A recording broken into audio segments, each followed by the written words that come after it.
निःशुल्क रूप से मिलनी चाहिए। क्योंकि एक बार को आप सोचिए, आखिर उस बच्चे की गलती क्या होती है जो एक गरीब घर में पैदा होता है और उसको बेहतर शिक्षा से वंचित होना पड़ता है। शिक्षा के सामने एक पैसे की दीवार खड़ी है, जो जितनी ऊंची दीवार लांघ सकता है, जो जितना अधिक पैसा शिक्षा पे खर्च कर सकता है, वो उतनी बेहतर शिक्षा पा सकता है। लेकिन अगर एक देश एक है, लोकतांत्रिक देश है, तो शिक्षा भी सबको एक समान रूप से तो मिलनी ही चाहिए।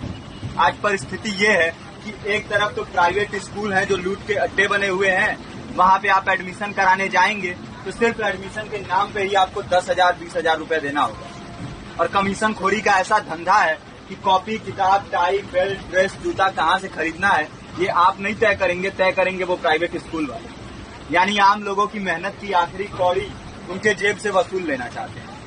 और दूसरी तरफ सरकारी स्कूलों में न तो पर्याप्त टीचर है, न पर्याप्त बिल्डिंगें हैं।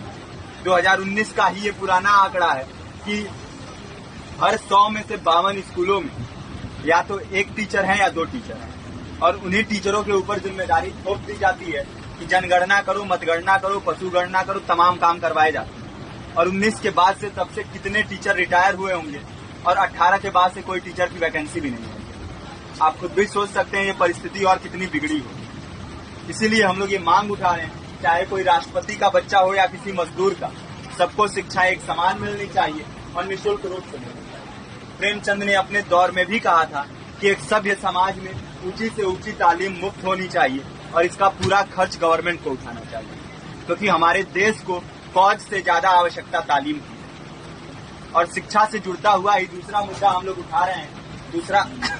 दूसरा मुद्दा है रोजगार का।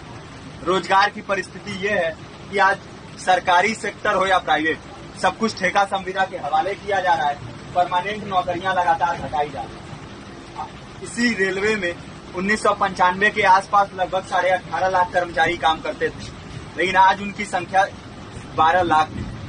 आप खुद भी सोच सकते हैं कितने बड़े पैमाने पे परमानेंट पदों को घटाया जा रहा है। और आज आलम ये है, एक तरफ लाखों पद खाली पड़े हैं, फिर भी कोई वैकेंसी नहीं निकलती। जो वैकेंसियां निकलती हैं उनमें भ्रष्टाचार होता है, पेपर लीक हो जाते हैं।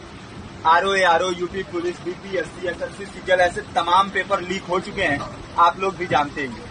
अभी नीट की धांधली में ये पता चला कि एक एक पेपर 30 लाख से 50-50 लाख रुपए में बेचा गया। हम और आप तो ये पैसा नहीं दे सकते। पूरी की पूरी कारस्तानी सरकार, प्रशासन, शिक्षा माफियाओं की होती है। और भुगतता कौन है? आम घरों के लोग, जो लोग सालों साल तैयारी करते हैं, दिन भर में 10-10 घंटे, 12-12 घंटे पढ़ते हैं। और इतनी कड़ी मेहनत के बाद, सालों साल की मेहनत के बाद उनके हाथ लगती है तो सिर्फ हताशा, निराशा, अवसाद। बहुत से छात्र नौजवान जो इस बेबसी में, इस डिप्रेशन में नहीं जी पाते, आत्महत्या तक के कदम उठा लेते हैं। लेकिन ये देश की विडंबना है कि टीवी चैनल, अखबार, मीडिया, नेता, मंत्रियों के लिए कहीं ये कोई मुद्दा नहीं है। उनके लिए मुद्दे हैं तो जाति, धर्म, रंग, नस्ल, अगड़ा पिछड़ा। आज जब पूरी परिस्थिति इतनी भयावह है तो ये जरूरी है कि लोगों के बीच में जाया जाए, लोगों को संगठित किया जाए और एकजुट किया जाए। क्योंकि आज अगर अपने मुद्दों पर बोलेंगे नहीं तो कल को ये परिस्थिति और बिगड़ेगी। हो सकता है ले दे के अपनी जिंदगी तो हम लोग काट ले जाएंगे, लेकिन आने वाली पीढ़ियों को क्या भविष्य देके जाएंगे, ये भी सोचने वाली बात है। हमारे साथी ने आपको पर्चा दिया है, पर्चा आप तक पहुंच गया है। पर्चे में और भी बातें हैं, इसको पूरा विस्तार से पढ़िए। पर्चे में हमारा नंबर है, संपर्क कीजिए।